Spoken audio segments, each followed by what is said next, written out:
Okay, so they want us to use the quadratic formula to see if these answers are correct. So for A, if I look at it, it looks like it crosses a little below 1, I don't know, maybe 0.8, and a little above 4, maybe 4.1, 4.2, something like that. So let's use the quadratic. So x equals negative b plus or minus square root of b squared minus 4ac all over 2a, right? A is 1, B is negative 5, and C is 3. So we substitute x equals negative 5 plus or minus negative 5 squared minus 4 times 1 times 3 all over 2 times 1, right?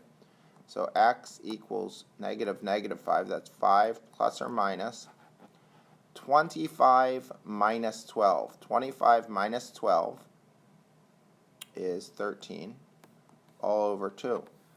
So this, unless I take my calculator out and type that in, I'm not going to be able to tell. So let me take my calculator out and see what I get. So when I type it into the calculator, I get 4.3 and 0.7. So that's about right. I said 0.8 and 4.2, so it looks right. So the estimates were accurate. Okay, now let's do B. Let me make some space. So again, I have x equals negative b plus or minus the square root of b squared minus 4ac all over 2a. And a for this one is 1, b is 2, c is negative 6. Oh, wait, we're supposed to estimate. So this looks like it's negative 3.8 maybe, and positive 1.8. That's my guess. Let's write that down. Negative 3.8 and positive 1.8. That's my guess based on, where I see it crossing there. Let's see how close we are.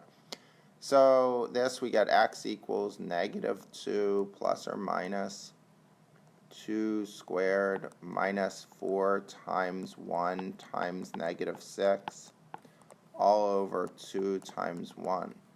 So x equals negative 2 plus or minus 4 plus 24.